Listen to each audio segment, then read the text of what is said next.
ஓம் முருகா போற்றி, கந்தா போற்றி, கடம்பா போற்றி, கதிர்வேளா போற்றி, அறுபடை வீடு கொண்ட முருகப்பெருமானே போற்றி போற்றி. என் செல்ல குழந்தையே, சஷ்டியில் நீண்ட நேரமாக உன்னிடம் ஒன்றை சொல்லவே இந்த முருகப்பெருமான் காத்திருக்கின்றேன். நான் சொல்வதை நிராகரித்து விடாதே. நான் சொல்வதை ஒரு 4 நிமிடம் மட்டும் கேள். இப்பொழுது உன்னுடைய வாழ்க்கை பாதி வாழ்க்கை பாசத்தை தேடியே முடிவடைந்து விடுகிறது. மீது வாழ்க்கையோ பாசம் வைத்து அழிவதில் தொலைகிறது. நான் சொல்வது புரிகிறதா? நிச்சயமாக விரைவில் இந்த நிலைகள் மாறும். நீ விரும்பிய சொந்தம் உன்னை வந்து சேரும். உன் வாழ்வில் வசந்தம் வந்து சேரும். கலங்காதே. ஏனென்றால் உன்னை நான் பாதுகாப்பேன். அது தெரியாமல் நீயோ கவலைப்பட்டு கொண்டு கவலைப்பட்டு கொண்டிருக்கிறாய். உன்னை விட்டு விலகிய உறவு, விரும்பிய உறவு, உன் உண்மையான அன்பை புரிந்து உணர்ந்து அறிந்து உன்னிடமே வந்து சேரப்போகிறார்கள். இனி நீ மகிழ்ச்சியாகத்தான் இருக்கப் போகிறாய். இந்த பிரபஞ்சத்தில் உயிரே நிரந்தரமே இல்லாத போது சில உறவுகள் மட்டும் நிரந்தரமாக இருக்க வேண்டும் என்று நினைப்பது முற்றிலும் தவறு. உறவுகள் உன்னை விட்டு போகும் அல்லது வரும். வீணாக குழம்பக்கூடாது. பாசமும் நேசமும் நிரந்தரம் இல்லை. பாசமும் நேசமும் யாருக்குமே நிரந்தரம் இல்லை. எதற்காகவும் எப்போதும் அதை நினைத்து கவலைப்படக்கூடாது. உறவுகள் உன்னோடு இருக்கும்போது கடவுளின் பார்வையும் உன்னிடம் இருக்கிறது என்று மகிழ்ச்சியாக இரு. தன்னந்தனியாக இருக்கும்போது முருகனே உன்னுடன் இருக்கிறார் என்ற நம்பிக்கையோடும் இருக்க வேண்டும். சில நேரங்களில் யாரும் அடிக்கும்போது கூட வலிப்பதில்லை. சில உறவுகள் உன்மேல் கொண்ட அன்பு அவர்கள் நடிக்கும் போதுதான் வலிக்கின்றது, மனம் வலிக்கின்றது.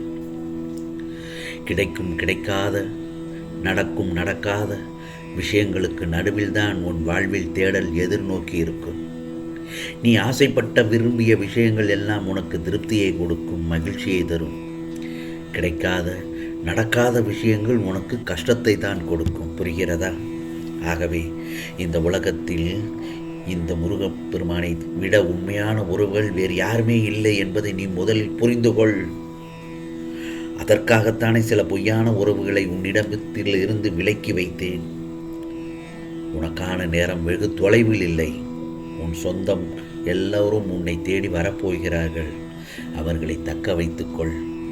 அப்படி இருக்கும் பட்சத்தில் உன் மனதில் உள்ள ஏக்கங்களையும் பரிதவிப்பையும் நான் அறியாமல் இருப்பேனா? உன் மன வலிமையை சோதிப்பதற்காகத்தான் எல்லா நிகழ்வுகளும் உனக்கு அடுத்தடுத்து நடக்கின்றன. அவைகள் மெல்ல மெல்ல தாங்கி இன்று தாங்கும் வழியில்லாமல் சோர்ந்து போயிருக்கும் உன்னை எப்படி கைவிடுவேன்?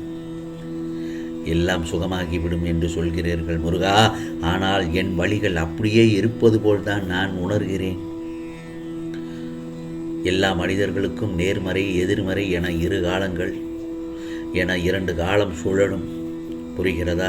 நேர்மறை காலத்திலோ என் உதவி எளிதில் கிடைத்துவிடும் உனக்கு.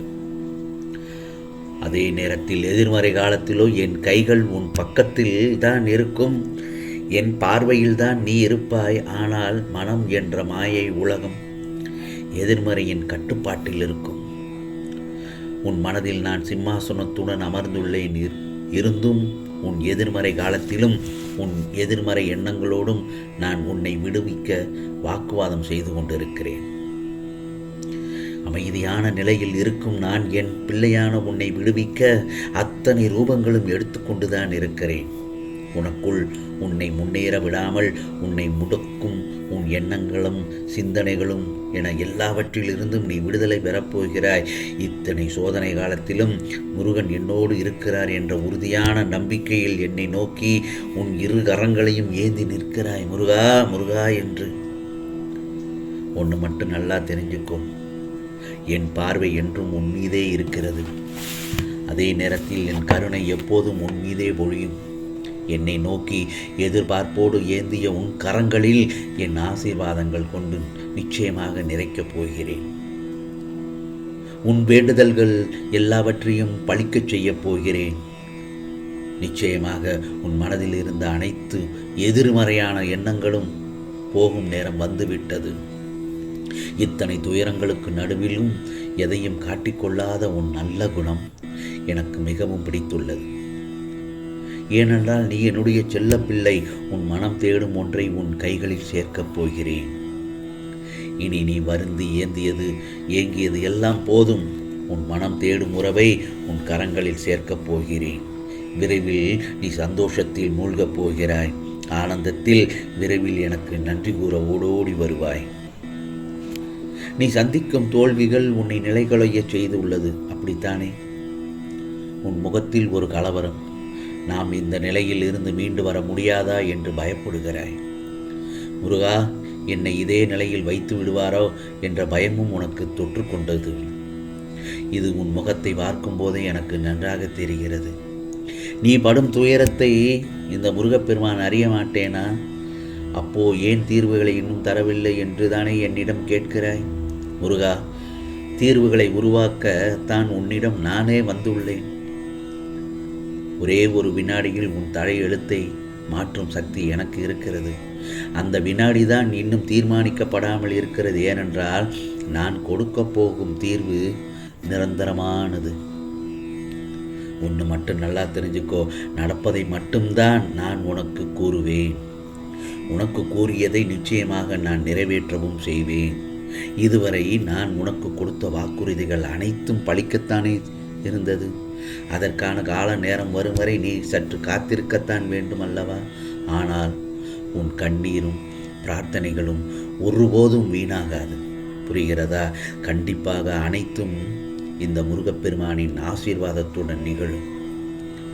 இதில் எந்த ஐயமும் வேண்டாம், பயமும் வேண்டாம். மிக விரைவில் அந்த காலம் நெருங்கிவிட்டது. உனக்கான பிரச்சனைகளை குறித்து பார்த்து பார்த்து பயந்து விடக்கூடாது. ஆனாலும் நீ சில சமயங்களில் உன் மன உளைச்சலுக்கு ஆளாகி இருக்கிறாய்.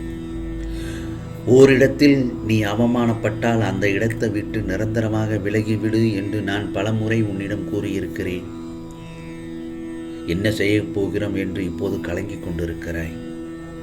ஆனால் நிச்சயமாக கால நேரம் விரைவில் மாறுதல் ஏற்பட்டு உன் மனம் தெளிவு பெறும் நேரம் வந்துவிட்டது. கால நேரம் உனக்கு எவ்வளவு துயரங்களை கொடுத்தாலும் சற்று இளைப்பாற உனக்கு ஒரு வாய்ப்பு கிட்டும். அந்த வாய்ப்பை நீ காத்திரு, எதிர்நோக்கி காத்திரு.